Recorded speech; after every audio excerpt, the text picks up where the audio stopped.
messaged me and said, I'm moving into the same building as you. And I really want to go back to church and I don't want to go by myself. And I thought that's exactly how I'm feeling. Yeah. I don't want to go, I'm going to cry. I don't want to go back. Yeah. No, you want that clip? Do you? Oh, yeah, okay, just hold on. If I'm pleading with you, don't think that you're stronger than your flesh.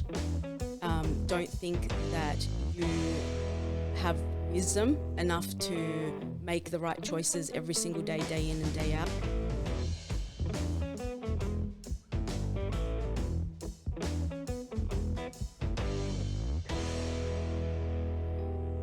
What do you mean you can't read a clock?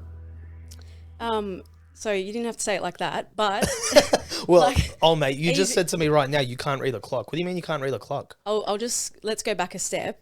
You were talking about a clock on the wall, and I just said, I just want your honesty about, can you actually read it straight up, like not a digital, but just an analog? Yes. And unfortunately, you were the ones that said you could read it, so now I look like an idiot. But I can read it, but not direct, like not straight away. How long does it take you? You'd need the clock to count it down, wouldn't you? Very good. I don't know. Very good. No, it's not. It's just because you're just used to looking at it digitally. So like, You know, I can remember the exact day I learned how to read a clock. okay, I was in year 3. right. Yeah. What? Okay, when? Year 3. When was year 3? 2006? Yeah. Yeah. When did I ask? Okay, this is the you type said of, that one. this is what it's going to be, right? Yeah, okay. Well, welcome, ladies and gentlemen. Welcome to another episode of Talk to Me. You know it. It's the show where I get my friends to talk to me. And today I'm excited because I have Alissa with me. But before I get her onto the show to introduce and do all that harakat and all the mumbo jumbo, make sure you subscribe, hit the subscribe button, ring the notification bell so you don't miss episodes. Because some of you have been saying, when's your next episode coming out? And we've released like 7. So hit the notification thing so that you're told every time a new episode comes out, and comment something below. Comment hi Alissa to thank her for coming on, because you know it takes a lot for these people to jump on these podcasts and they have to sit in a room with me for over an hour, and that can't be fun for them. Anyway, welcome Alissa. Thank you. Thanks so much for having me. Thanks for coming excited. on. I'm very excited about this. Yes, hopefully I can learn how to read a clock by the end of this. Listen, we don't educate that much, but we can Right. try. Okay. We can try. Listen, the thing I like about you, Alissa, is that, our friendship is the fact that I taught you in a class for a solid 14 weeks, something like that. Did we speak once? You got me a Snickers bar once in that 14 weeks, which made you my favorite, but we spoke twice throughout the whole thing. Yeah. Whose fault is that? I'm going to say yours. Honestly, to be honest, yes. I'm not going to lie about that one. Probably yes. I was still sussing out the environment. Here's my problem. I have an issue. I have a lot of issues, but one of them being that if a new person comes to church and I don't introduce myself within the first 2 weeks of them being there, Done. Yep. it's done. And not because I don't want to get to know them. I get excited about meeting new people. It's that I am so socially awkward and I'm naturally an introvert that I get scared to talk to them, because at that point it's like, they've been here for a while. You can't really introduce yourself after that. Yeah, I feel that. I don't know what the fix would be. I guess you just have to Stop being a pull dog. the trigger and go. Yeah. Yeah, I didn't want to say it, but Yeah, stop being a Yeah. dog. 100%. yeah, should man up a little bit. But Yeah, a little bit. Yep. Yeah, I use the 3-second rule. Do you know about this? yeah, 1, 2, 3, go. Yeah. Yeah. Yeah. Do I ever do it? No, because I try. How did you learn about the 3-second rule? Would probably be my first ever boss when I was 19, straight out of school, going to work in a corporate office, and my whole team was older ladies who had kids. I was working at like a semi-afternoon night shift. I couldn't even look anyone in the eye to speak to them. Dead set. If we were in like a circle and, or we were having a team meeting and you had to go around, the topic would be like, answer something. I would be literally memorizing my answer the whole time it was going around. And when it came to me, I was just a mumbling mess. Come on. Yeah, now you can't get me to stop yip-yapping, but it was those kind of little principles that helped kind of push me. Interesting. See, I learnt it from the dating thing, because they taught you that if you were to go approach a girl, stop building it up in your head, count 1, 2, 3. So I just translated that to normal life. So obviously that hasn't actually worked, right? Here's what I always tell people. My first impression is phenomenal. Yeah. It's after about 2 minutes that you start to realize I'm not the greatest person to be around. Oh, don't be. Oh, okay. You shouldn't be mean to yourself like No, that. but it's legit. Like, I get it. I'm annoying. That's why Bible Club likes me, because they're kids that, they like the annoying. Okay, there's like same level of. Yeah, Okay, 100%. got The you. the mental quality is Yeah. on par. Yeah. I mean, well, what's the saying? Don't beat 'em, join 'em. Yeah, I guess so. Yeah. It's worked for me. Yeah. I mean, my only word of advice as like an older sister is just don't be too hard on yourself. I feel like you haven't actually given the 1, 2, 3 a try. I have. It's worked, but we're not going to get into my dating life here. And I'm not the one getting interviewed. You're the one getting interviewed. Okay. So, but mate, you turned that on me really If well. I see a need, I'm very impressed. I'm here to help. Listen, a lot of people get nervous by this whole podcast thing, and you said you were nervous, but you've slotted right in perfectly. Thank you. I like this. I'm going to put this in my bio. Your bio. Yeah. You writing the biography? No, as in bio on like my social media. that I'm doing my side quests now. Like this is a year of side quests. Okay. What other side quests do you have then? Probably nothing. The year's nearly over. But like, do you know what I mean? Like one's good. Like one's pretty good. I mean, One and done. listen, I'm all for side quests. I'm in a era right now where people keep asking me like, should I try this? Should I try that? I'm all for people trying stuff. I want to go on the chaser. The chaser. Yeah, I will lose. I was gonna say, how smart do you think you are to get on No, the chaser? I don't. But I will say it with my full chest and I will go there and I'll embarrass myself. So you one of those old lebos that watches the English version of the chaser at 4 p.m. Oh, I'll watch any version. Why do you like this show? There's just so much adrenaline. Like, Is there? and like you try to get the answers and then you're just like, is this real? Or like surely someone doesn't know this random obscure question. Yeah. So what's your strategy then? When the chaser gives you the 3 options, stay where you are, get more money, get less money, what are you doing? Or all or nothing. All or nothing. Yeah. Watch Nice. me go home after So the first that round. means no mistakes. Oh, I won't even make it to the round where it's not the fire questions. Like I won't even get there. I don't get to that point. So your goal is, I'm going to go for all the money I can and Yeah. basically scrow over the rest of the team I don't because care I'm not about the getting through. team. Yeah. Because obviously if I've gone on there, I don't care about the team. Like there's no way. But you have to be confident in yourself somehow. Yep. Because people won't back you. You have to back yourself. But then you kind of grovel after. You're just like, oh no, it's not for me. It was really like windy that day or something. You just pick something. Yeah. You always have to have a backup. Yeah, you know why? Because it's just random questions. So it's Yeah. like, the questions just didn't come my way that day. That's right. Yeah. Yes. I spent the week studying geopolitics. I didn't study, mathematical equations, that sort of thing. Right. Why? What was the purpose of that? Because then you can say they just didn't bring up the geopolitic questions. Oh, they I brought thought up you were the math. telling me that you actually did it. No, why would I do that? Oh, that's what I was wondering. I was like, I don't know if are you sure we're friends? Because I wouldn't really, Talk to a geopolitician. what is that? Like a geography? It's politics from around the world. Yeah. That's all it is. Ask me that question. What's geopolitics? Don't know. Give me Beautiful. She multiple lost. choice. She lost the points Multiple already. choice. Chase doesn't have multiple choice, does it? I think like the Oh early no, it rounds, does. the It early does. rounds. Yeah.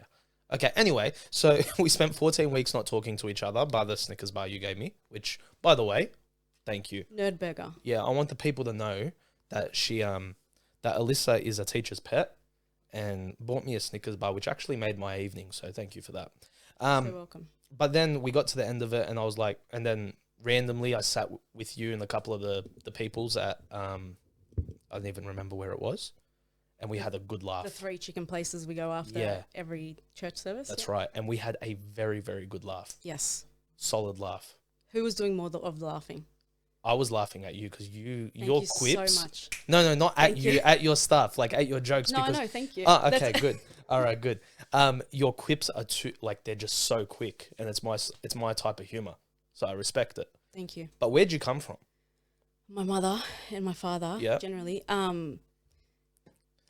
So I'll give you a bit of my backstory. I grew up in church. Grew up going to a church in Penrith, which is where most of in the IB circle, most of the youth rallies used to happen, and I think Faith Baptist, and Faith Arabic. Back in the day, everyone used to come to that church to do the volleyball rallies, if you remember, and a PM Yes, Baptist. wow. Yeah, back in those days. So a lot of family from Lebanon as well know a lot of, like, my auntie pretty much grew up with Pastor Hester. Mrs. Hester was my first Sunday school teacher. That's it. Yeah, I just so fond of, like, I have such fond memories with her back in the day. But yeah, so I knew a lot of people from here. I'm related to a few people. Kind of returned back to church, I would say last year, coming back full time, devoted my life back to God. So yeah, that's where I came from. And this is kind of my season of trying to get back into ministries, and that's why I took that class. I think it was probably one of the most beneficial classes. It really broke the ice with a lot of people at church too. Yeah, awesome. And I guess the teacher was okay. Yeah, he's all right. Yeah. Does the job. Yeah. But, okay, so there's a lot there because, first off, we both have that what's the word, the connection with the Hesters. That's a huge thing. I didn't even know that they had taught at the PM Baptist for however long it was. How'd you get saved? How'd you become a Christian, and what was that process like? Yeah. Just on that, the Hesters, I was at Faith for a little bit. Yeah. In when it was Faith Blacktown, so across from the station. Yeah. Okay. So they used to visit Nepean, but it was kind of our. I was gonna say from my memories from those days, I would have thought I saw you at Faith Blacktown. Yep. Okay. So, and for the people that don't know, Faith Baptist Sydney, which it's called now, it used to be known as Faith Baptist Arabic because we were predominantly a Arabic church. And then as the years went on, we ended up becoming a multicultural church. We still run an Arabic ministry, but now it's become more multicultural. So how do you become a Christian, and how does this whole process happen for you? Yeah, absolutely. So I kind of have a unique upbringing. My father is from, his family is from a Muslim background. Okay. My mother is from a Christian background. They're war-torn in Lebanon. They're both the eldest children out of their families, and they were sent to Russia. To study. That was where the ships were taking them back then. Cost you $50, whatever that was equivalent to these days, to just go. That's all the money both their families had, and they said just go. They met each other at uni. Full on. So great love story, yada yada. They were just together, and they met. And my eldest brother, I have two brothers, one younger, one older. He was born in Russia. And then obviously the war was still happening in Lebanon at that time, the civil war. So my father just applied for America or Australia, and Australia said yes first. So I don't know if that's a good thing or a bad thing. I don't know how my life would have turned around. But it's so interesting because we were the same way. Like, our grandfather applied for Canada, Australia and America, and same thing. Australia. It's so weird to think that your life could be completely different just from a letter. I know. I'm grateful, so grateful. Yeah, God is good. So grew up Christian. My dad is, I would say, agnostic. He doesn't really subscribe to Islam, as hard as that might be to hear for his family, but he really encouraged us to go to church. And at the time we were living in Canberra. We came here with no money, and that was kind of the first place where my dad had family. And when we went there, we just started going to church. My auntie in Lebanon was a part of Hester's ministry, Pastor Hester's ministry there. So she kind of connected us with a church here, and we found a local Baptist church when we moved to Sydney. So grew up Christian. We spent most of our days in church. So I was Straighty-180 Christian. So I would, helping Sunday school, helping kids club. I loved it. It was I revolved my entire life around, serving God. Why is that? Is that because you found a community, or is it because you genuinely liked or believed in God at that point? Both. Okay. Both. So I got saved in 2002. Mm-hmm. I was quite young. I was 10 years old. But I was always kind of like a little bit more mature for my age. Growing up, coming to Sydney, and my parents kind of struggling and things like that. We kind of had to grow up a little bit. Yeah, you sort of, especially in an ethnic household as well, there's a lot to grow up with. So I'm assuming that they put a lot of responsibility onto you. Yeah, I was paying my mum's, reading the bills for my parents at I'm joking. I was going to say that because there's a lot of parents like that. Did they know English when they came in? Yeah, I mean, my older brother had to go to ESL. I went to ESL for a little bit, the English as second language classes. Were you not born here? I was born here. parents came, like my mum came to Australia when she was pregnant with me. I wish I was born overseas, but I'm assuming they spoke Arabic at home? Arabic at home, we would respond in English. So it was like we were receiving Arabic, responding in English. Can you speak fluent Arabic? I can, yeah. I wish I had that. Problem was our mum was learning English, so at home she'll speak in English. We couldn't learn Arabic. Arguably my Arabic, is, like the accent is not very good, but I think I'm at like medium level. So why did they send you to ESL? Slight racism, do you know what I mean? They just thought, El-Haddad sounds terrorism, let's put it in. No way. By the way, we have the same, sorry, probably should turn my phone on silent. That's okay. I was wondering why you answered the call. That was the weird part, but that's okay. Yeah, we do have the same last name. Yes, not related though. I always tell people Haddad's like Smith. It is, literally it is. Yeah, there's so many of us. It is. So I think going back, so I was saved in 2002, so I still remember the day quite clearly. I was in Sunday school and the lesson was at Easter time. And I just felt really compelled because at that one, like I had heard that story so many times, you know, the Sunday school stories, you know, it was such a great time in Sunday school. There was such great songs and, you know, you would remember these things throughout the week.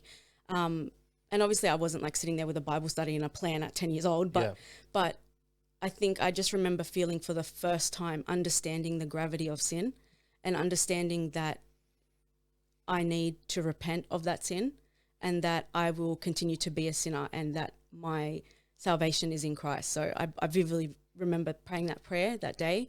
And then I got baptized a couple of years later at around 14 or 15.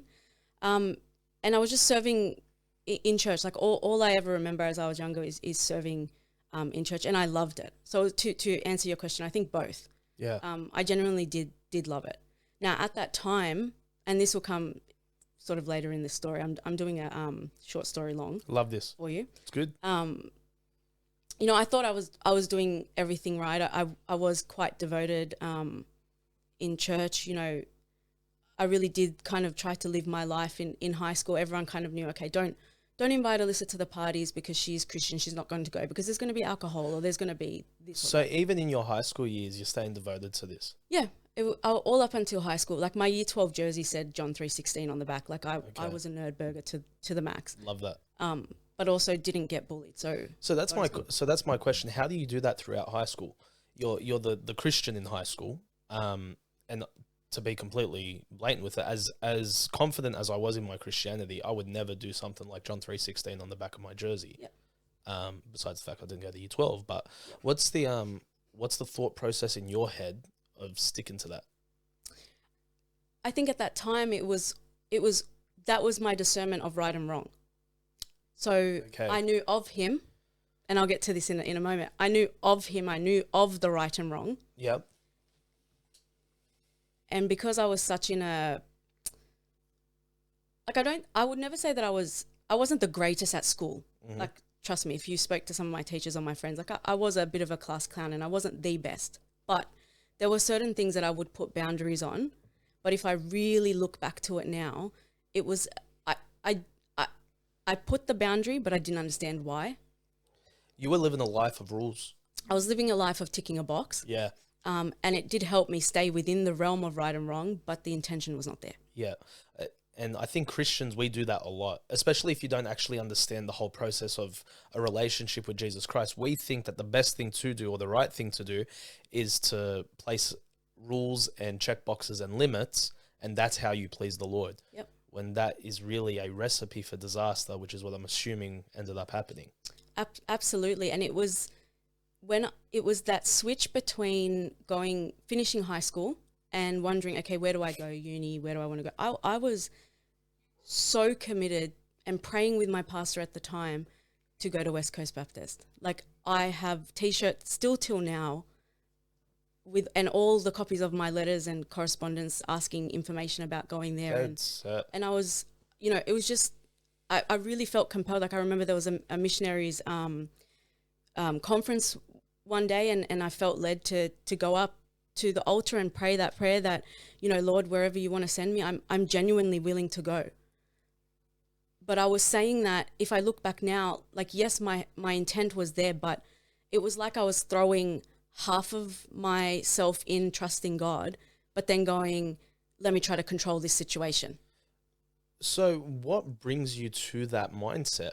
Is that something you inflicted on yourself, or is that something leaders inflicted on you, parents inflicted on you? How do you bring yourself to that? I genuinely felt compelled to go, but the problem is, and this is where we talk about, is it routine or is it relationship?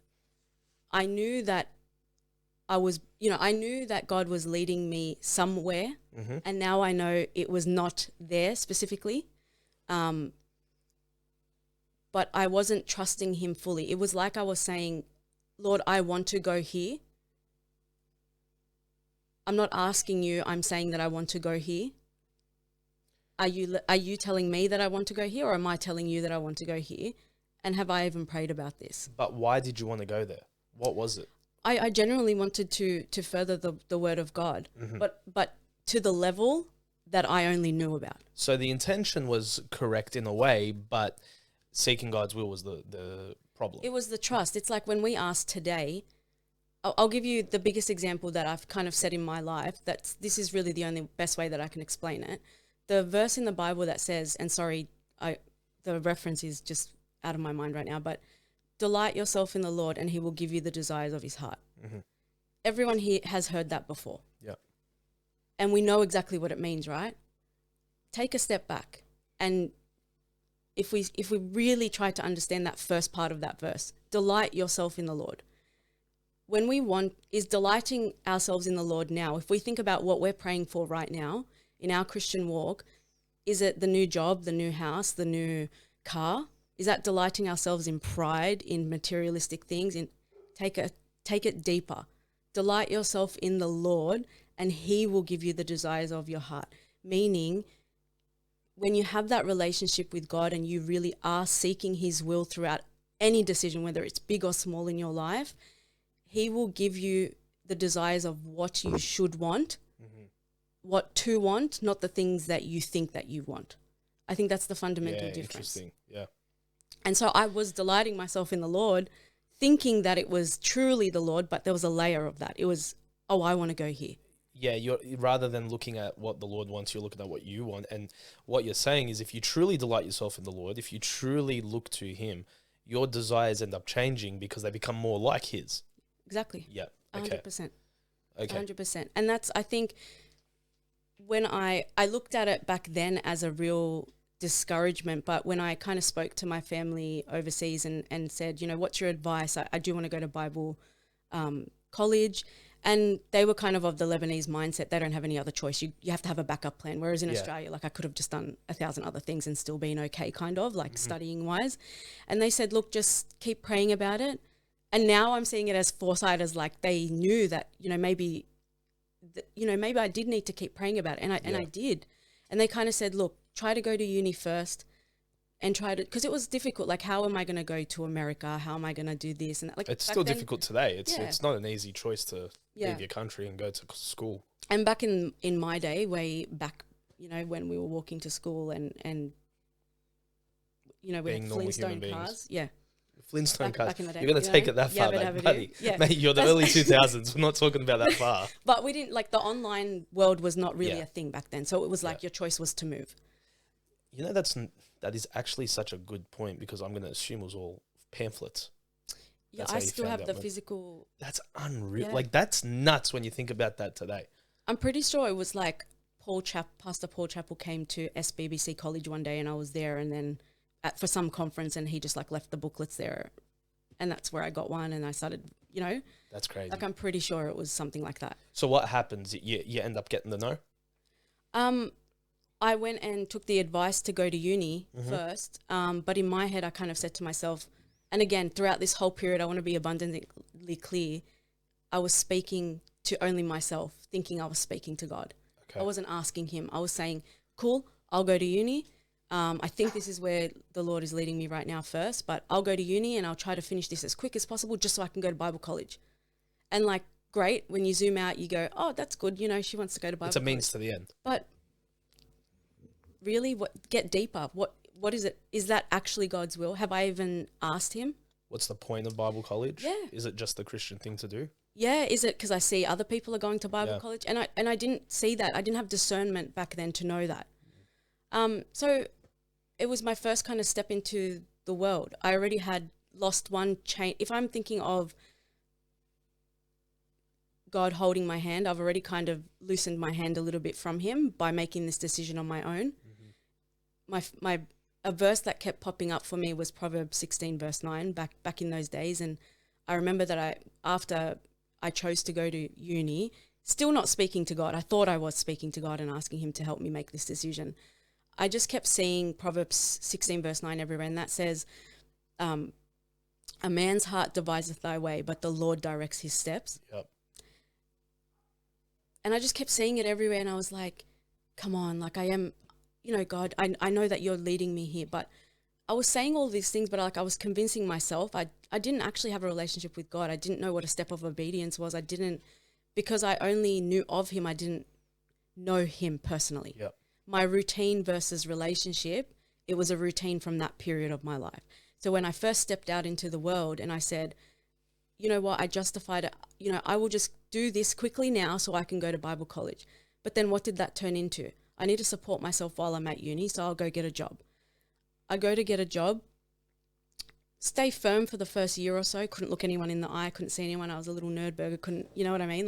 You wouldn't even imagine the it. definition of an introvert. Yeah, literally. If anyone looked me in the eye, I thought for 3 days about it. Like I was Really? like, no, not really, but I was like, it was tormenting. I was like, don't look at me. Like, you don't know me. So what, you get out of school, you start seeing the real pressures of life with uni, work, an actual social life, that sort of thing. You want to fit in. Yeah. And no one fits in the real world into my square of what I've known my whole life. Mm-hmm. Even though I went to a public school, I set the tone, I set that boundary. Yeah. I went into this new place being an introvert and not comfortable. I couldn't set the boundary. I wasn't bold enough. I wasn't courageous enough. So it was, okay, so what I'm gathering here is when you were in school, you were comfortable in that environment, which gave you the strength to set boundaries. But when you got to an area or a point in your life where you were no longer comfortable with that environment, you didn't have the strength to set a boundary. It was my first trial that I can actually remember as being a real trial in my life. Yeah. I didn't know how to deal with it. Why? Because I didn't have a relationship with God to know. Because you were trying to do it by yourself. Yeah. Okay. I was leaning under my own understanding. I didn't know. I never had been in the valley before to that level. Yeah. If I was going to compare it. Okay. Like maybe my mum said I wasn't allowed to go to my friend's house and I got sad, but that wasn't like a trial. You know what I mean? Yeah, Back when I was younger. So I didn't know how to deal with it. So when I say in a blink of an eye, the things that I thought I would never do, that I was such a strong Christian that I would never ever, like I was that like nerd kid in high school that refused to read Harry Potter and I went on this tangent in class about how it was like wicked and blah, blah, blah. Truthfully, I'm thankful that I had that view because it looks boring anyway. Sorry to anyone who likes Harry Potter, but I'll never watch it. Star Wars, Harry Potter, Lord of the Rings. Come on, mate. Take it easy on the Star Wars stuff. There's a lightsaber right behind you. Sorry, I don't have 6 hours to waste on some lady who's got two. Yeah, okay. That's Princess Leia. Thank you very much. Is that something There's no need to insult her like that. Do you like Lord of the Rings? Yes. With all disrespect, I'm very sorry about that. But I mean, if that's how you want to choose to waste 3 hours watching one, you don't even get to the end of the plot of the movie, do you? No. Yeah. It's long-term storytelling. I want you to think about that. Like sit with it and really think about it. You really got me thinking over my life choices. But okay, so you're doing all of this at your own, in your own power, in your own strength, and then finally it snaps when you leave high school. And it sounds like, to adults listening to this, it would sound like such a, like, are you kidding me? Like, this is absurd. It's not that big a thing. What are you talking about? But this is the issue that teenagers face. Whether it's self-imposed sheltering or parent-imposed sheltering or church-imposed sheltering, if you're sheltered your entire life and you're taught not how to deal with worldly trials and examples and help, you don't get the help you need, you will fall into that trap. And that's why you do see a lot of teenagers, go off and do their own thing, because they feel like their entire life they've been coddled And when the world offers them so much, they dive in head first. This is exactly probably what I want, like, now that I've come back to God, and I will get there, I promise, in this story, but it's, if you were to ask me, if I was to look back and pinpoint what could have been done differently in my life, what could I have done, what could I have leaned on the people around me more to know, is that I think it's that fundamental point you just made, that I was taught, and again, this is completely on me, I was taught what to think and not how to think for myself in terms of my relationship with God. And that's the difference between Christianity and religion. The problem is we've made Christianity a religion. We've made it a set of rules, or we've made it a set of right yeses and nos, rather than teaching someone. Like this is the biggest thing, right? Like, I teach teenagers, and they always come up with the question, should I be drinking alcohol? And the problem is too many people in their lives have said, no, you shouldn't drink alcohol. But why? But why? Why? Give me the reasoning behind it. Tell me the principles behind it. Yep. That's why I hate it. I hate giving answers. I'd rather get them to think through what the Bible says and come up with their own conclusion rather than being manipulated by me. Because I make mistakes. I can't impart my conviction onto them. And I'm assuming that's the same thing with you. You felt like your whole life you were getting rules thrown at you rather than this is how you're meant to live your life as a believer. Yep. And the problem is that I was okay. I was happy with it. I didn't even care. Those rules were cool to me. I'm a type of person that I need rules. Like I work in compliance right now. Like this is my bread and butter. Like I need that guardrail. I need to know a clear cut black and white. Which is so interesting because most people aren't like that. Yeah. You put a rule in front of them. They're looking, I'm like this. You put a rule in front of me. I'm looking for any which way to get out of it. But you enjoyed that. You enjoyed having those boundaries. Because for me, if I know right from wrong, I will stick to that right from wrong because I know that I am weak as a person. Okay. So I am self-aware that I can get things can consume me quickly. Yeah. So you start falling out. You fall into your own thing. You start doing things you never thought you'd do. How long does this go for? I'd probably, if I put my life into like 3 blocks of 10s, 7, 8 years. 7, 8 years. And I'm talking about, it started off by something as little as not praying before a meal when I was, don't think that these little things, like if I'm pleading with, where's the camera with the audience right now? That's your camera right there. Okay. This will be my like the office moment and it zooms into me. But if I'm pleading with you, don't think that you're stronger than your flesh. Don't think that you have wisdom enough to make the right choices every single day, day in and day out. When you're in an environment that things can get forgotten in, like, and it all literally started from something as small as, and that's, do you know that saying, the devil's in the details? It started off being just not praying because I was a bit shy in front of people. People would be making a joke about God and it would hurt me in the beginning, but I wouldn't say anything. Yeah. And I was like, so what? I didn't ever define, this is my main point. I never ever defined what I never defined what I should be defeating. So if I don't define it, if I don't ask myself the why, then I'm standing on nothing. Yep. And it was so easy to then, that snowballs into one prayer meeting on a Wednesday night can be missed because I got a uni assignment, one meeting on a Friday night. And these things won't get you to heaven, let's be clear. But it's a step of obedience that you should be taking, and it keeps you accountable. It's your line of accountability. Yeah. We get told these days, follow your heart. If you don't feel like doing it, it's okay. You don't have to do it. And that's what happened. I don't need to go to church, Mum, on a Friday. I really got to do this uni assignment, or my friends have a birthday, or it's Friday after work, right? The culture in the office is Friday after work. You go out, you go for drinks. Party, go for drinks. As small things as footy tipping, or, oh, hey, we're going to put in for the lottery. Those were all things I was consuming, thinking, come on, it's not that bad. Yeah.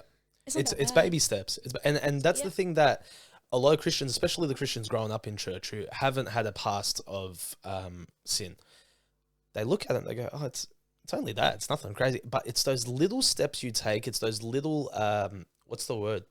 I always do this. It's those little compromises that you make. Yep. The small one that turns into a bigger one that turns into, before you know it, you're completely far off. I didn't recognize myself. After 8 years, you don't recognize yourself. I was in such a dark place in my life to the point where, and I'm not over exaggerating when I'm saying this, there would be nights where I would just be lying in bed until 2, 3, 4 in the morning, tormented. I would be sitting there literally feeling like I was being tormented, saying, God, I can't hear your voice anymore. I'm really scared. And I knew too much about God to know what that meant. Yeah. And so I would be sitting there like, why haven't I prayed? I literally have not prayed for 7 years. I couldn't even touch my Bible. It was on my nightstand. But can I ask, before you do dive into that, what gets you to that? What gets you to that place of fear is what I'm asking. Because if you've said no to God's voice for so long, what gets you to a point where you need to hear it again? Because throughout the day, I was living through my temporary pleasures. And then at night, when I'm faced to be alone with my own thoughts. Wow. It's that silence. It's a mirror. It's a mirror. I was sitting there seeing that torment that I was feeling is maybe, like, I would just sit there thinking like, I know that I'm saved. I know that I truly did accept Jesus into my heart, and I know I cannot lose my salvation. But I know too much about you, God, and I know too much to be sitting here and not doing anything with my life for you. Nothing that I'm doing is honoring you and glorifying you. So I would sit there feeling tormented until I would fall asleep. Not once did I try to fix this problem by praying, even though I knew I needed to. What you try to do? I just tried to go to sleep. I tried to fight it. I would talk to myself. I was so ashamed. It became like, okay, God, I'll do it tomorrow. I'll do it tomorrow. That tomorrow became a year, 2 years, 3 years. For the last couple of years, I would feel, I can't even explain to anyone this feeling of torment. Like, it was genuinely like I was sitting with demons just sitting on my chest, and it was just getting heavier and heavier. I knew exactly what I needed to do. But the fact that the Bible would be sitting there and I wouldn't even touch it, I'd see something on social media and I'll scroll, even if I had a bit of Bible verse in it. Like, why? Was it a pride thing? I was ashamed to face it. So it was just shame? It was 100% shame, because I knew too much about God and his love and his mercy to go die on that cross for me. And this is what I've done, that I've only come to you as my last resort. When I've only come to you when I need something. I would pray. But what was I praying for? It was a prayer that, again, was ticking a box for my own self this time. Yep. So what gets you to overcome that shame? What gets you to finally say, okay, Lord, I'm back? So those years that I was so far gone, everything great was happening in my life because the devil was hearing and seeing that, hey, let's keep her comfortable. Was growing in my career, finished my degrees, was chasing the corporate life and the corporate ladder. I was getting the things that I wanted, that I was praying for selfishly, or not even praying, just kind of just to my own flesh saying, yeah, I can do this. Yeah. This was me. Got this promotion.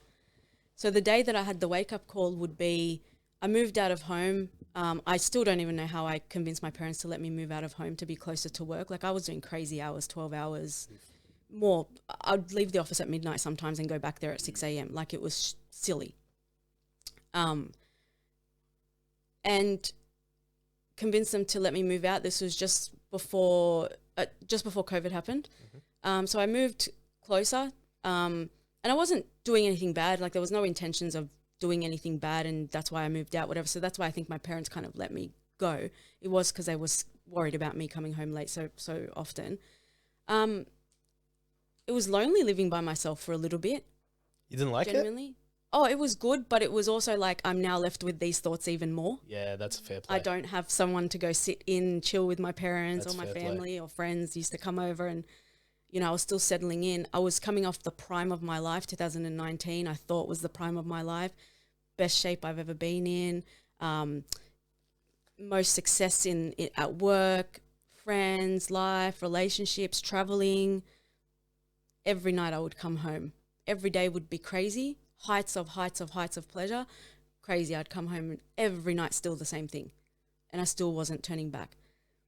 COVID happens. I'm left with my own thoughts for 101 days. Still count the days for you. Wow. I was living in an LGA where it was embarrassing, and the helicopters, if you went outside for more than an hour, the helicopters would be screaming at you to go back inside and whatever. What LGA were you in? Westmead. But the problem that was was strict, guys. some boys were playing PlayStation in their garage, and like I'm totally fine with it because I was still getting my eyelashes done anyway during that time. Sorry, law-abiding citizen, but I needed to. You know what I mean? But This shows how different girls are to guys, yeah, mate. yeah. Your priority was PlayStation with the boys. Mine was pretending to be an Uber driver and going into my lash lady's house to get my lashes done. Yeah, I had to. That was a very weird time. Yeah. So 101 Did you guys days. have the curfew? Yeah. You had the curfew as well? I literally like. Because I was Bankstown LGA, so we had the Yeah. 8 p.m., 9 p.m. curfew. Yeah, with us. I tried to escape so many times to go, and I got caught by the police so many times Dead just at the set. top of the road. Yeah. I got caught by the cops, but they let us go. Yeah, I didn't get fined, thank goodness. But like I was just like, man, I just want to. And then even when they had the you know, when you could go see your partner or whatever. Yeah. I don't know, like I was still too scared that I was going to get busted because my parents were so far away. Yeah, well. That's sad. I didn't have a partner, but I was going to see my parents. I Hey, just wanted it's to fair see play. anyone, like Fair play. literally, to the point where like after that, I went to go to like a dentist appointment after all of the COVID stuff happened and we were allowed to like have a normal life for a little bit. I had like, I'd never had anxiety in my life like that. Sound was irritating. Well, that's so interesting. I could not, like, I don't know, it was so weird going outside in public. Like everything was just heightened feeling for me. And I was like, whoa, this is so weird. And this heightened tension and anxiety is obviously feeding every night. Yeah. And then you finally find the point where you need to turn back. Yeah, I got really sick during COVID. So I didn't know what it was in the beginning, but I got diagnosed with lupus. This next part of my life is definitely going to be the sob story that I will go on X Factor for. Nice. Yes, to win. You need that. Yes. You can't win X Factor. I without never the had sob one story. before, and now I have one. So this is good. So just know that I'm using my It's also memories. good that you found what it is. Yes. Because people keep trying to, they test different sob stories, they don't work out. Yep. The fact that you found it, Yeah. you're good. I have multi-layers too. Good. You know? Nice. So height of my career, But everything's great. sorry. Yes. You got the sob story. Do you have the pipes for X Factor? You have to ask Ryan. I don't know. I know you're a We'll decent find out. singer, but like, No, but you I'm need not the banking. X Factor. Am I actually banking on the voice? They're not asking for the Y Factor. They're asking for the X Factor. I don't think they're asking for anything besides the sob story. It'll give you your screen time, but will you win the comp? Is the question. Yeah, because go back all the way to the beginning of this podcast. I'll go there with my full chest, full confidence in myself. And if I don't pass the first thing, I'll say I had laryngitis. Fair play. Nice. Okay. I've thought about this. Anyway, so If you don't vote for tell me, if you you right don't now, spend a text message to vote for me, we're going to have a lot of fun having Yeah. a chat with Rainstat. Let me tell you, that's going to be a fun episode. But you get diagnosed, and Yes. that starts your progress. yes, so I, became paralyzed. Like I didn't know what it was. I had Dead rheumatoid set. arthritis, paralyzed, rash all over me.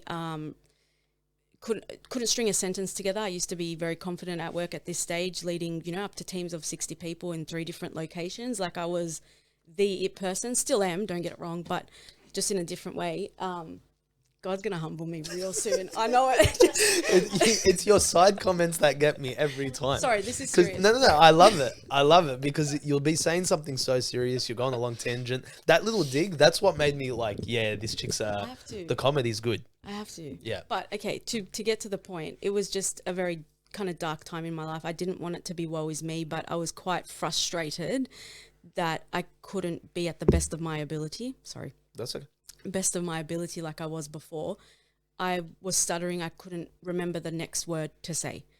Had to do oral chemotherapy for a little bit to regulate, a couple of other health issues. Now, the reason why I'm saying is did I turn back to God at that time?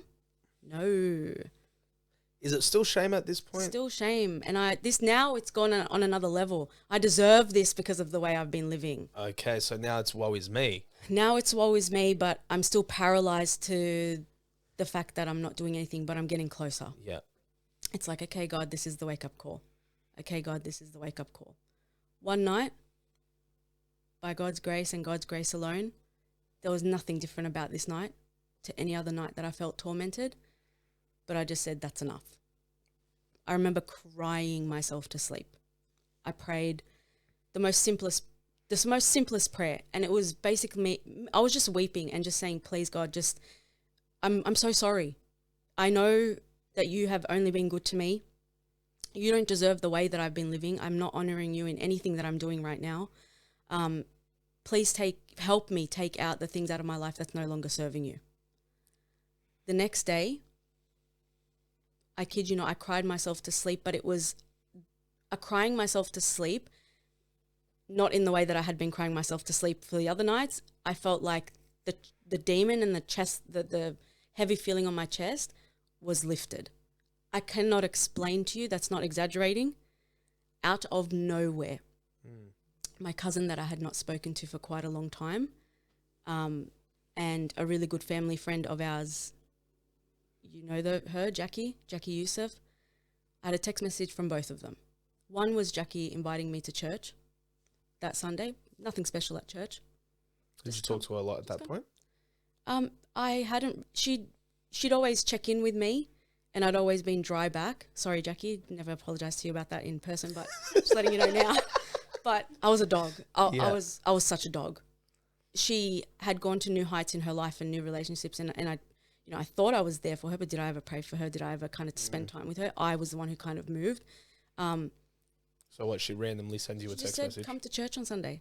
Wow. And my cousin messaged me and said, I'm moving into the same building as you, and I really want to go back to church, and I don't want to go by myself. And I thought, that's exactly how I'm feeling. Wow. I don't want to go, I'm going to cry. I don't want to go back. Yep. No, you want that clip? Do you? Yeah, okay, just hold on.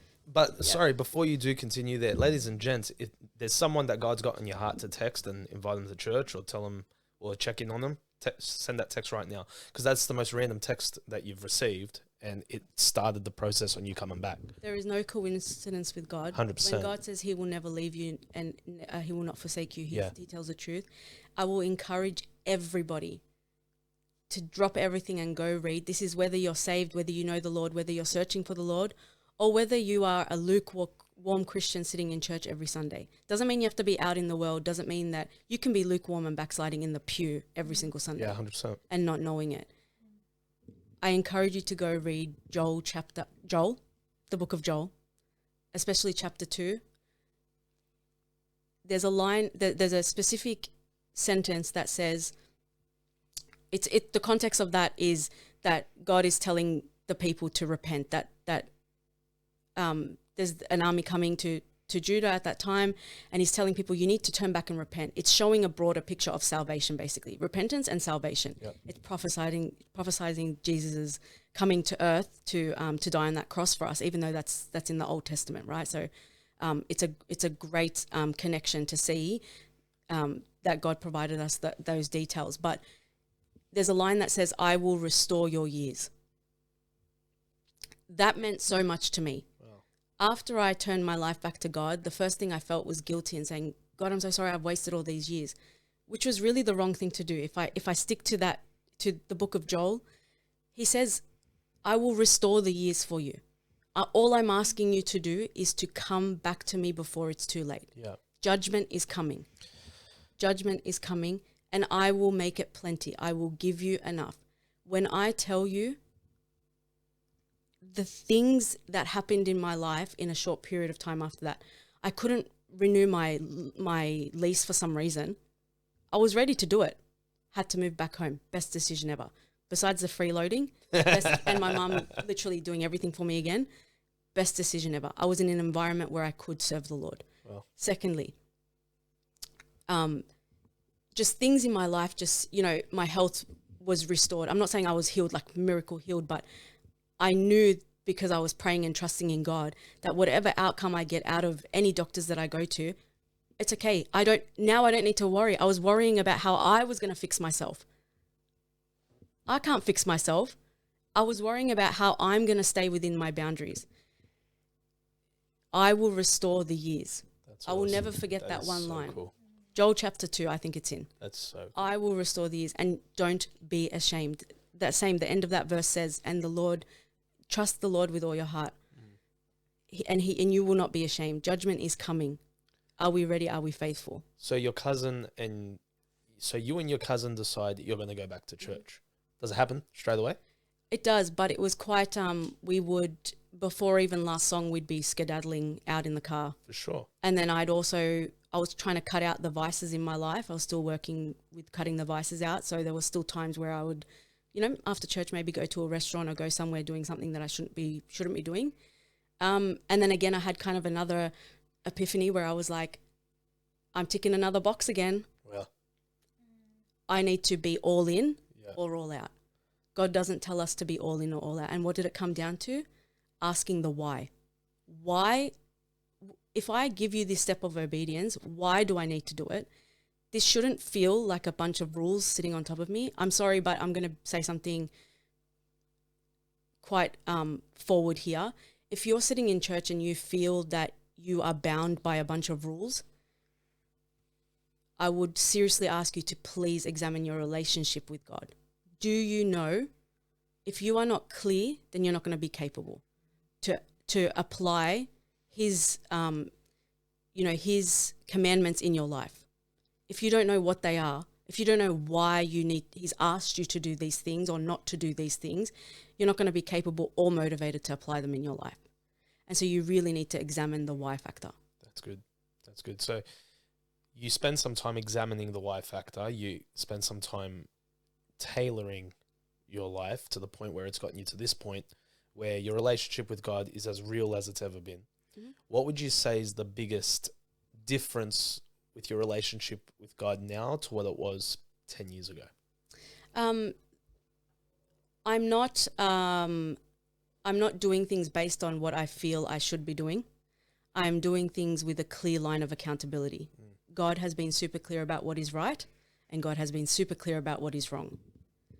Every aspect of my life right now, I'm not saying I'm perfect. I wish I could say that, but it's not going to happen. I wouldn't want you to say it. Yeah, but I am low-key. Yeah. No, I wouldn't go that far. Okay. That was the humbling I was waiting for. I'm not going to play with that one. Okay, I'm not fine. going to play with that one. Fine. But genuinely though, You know what scares me? Is the people that are listening to this that don't understand your sarcasm. Oh. Because they're going to be like, this chick. I'm really not narcissist, I swear. I'm just a girl. I swear. No, but genuinely. Yeah. God will be at the forefront of every conversation. I love that. If I am sending an email, I'm praying. If I have stopped, I've set boundaries in my life and controls. I have stopped consuming. Okay, but the boundaries that you're setting in your life. Where am I getting them from? Why are they there? They're there because I know my flesh is weak. That's the difference. Change your perspective. That's the difference. When you're in the valley and you are going through we're going to go through 1,000 trials. Yeah, 100%. When we go through that valley, think of it this way. If you're in a boat and it's a storming sea, God is someone you can put your anchor down in and get you through that. When I was in the world, I would throw my anchor out in every which way. It was not sticking. That's good quality. So I'd be tormented That's at good night. Quality. Okay. Well, Alissa, honestly, thank you so much. This has been awesome. And your honesty has been refreshing and so helpful. One last question for you. I put you in a DeLorean and I send you back 10 years. That's a nerd reference, just so you're aware. I put you in... No, DeLorean. It's a time machine. I send you back 10 years. Okay, yeah. Yeah, I send you back 10 years. You got to give a piece of advice to Alissa 10 years ago. What's the one piece of advice you give her? Delight yourself in the Lord and really understand what that means, so then he can give you clarity on what your desires will be. I love that. Well, ladies and gents, thank you so much for talking to us today. Make sure you follow Alissa on her social medias. It's popped up on the screen a couple of times throughout this episode. And subscribe to our channel, ring the notification bell, follow us on all social medias, because that's where you can find all this nice stuff. And, comment, say thank you, Alissa, say hi, Alissa, tell her what helped you guys out, what didn't help you guys out. Let her know that she's a narcissist, because that's what she needs. I dare you. Yeah. I dare you. Alissa's going to be in that comment section every day. But Alissa, thank you so much. I really appreciate you. Thank you for having me. Thanks for talking to me.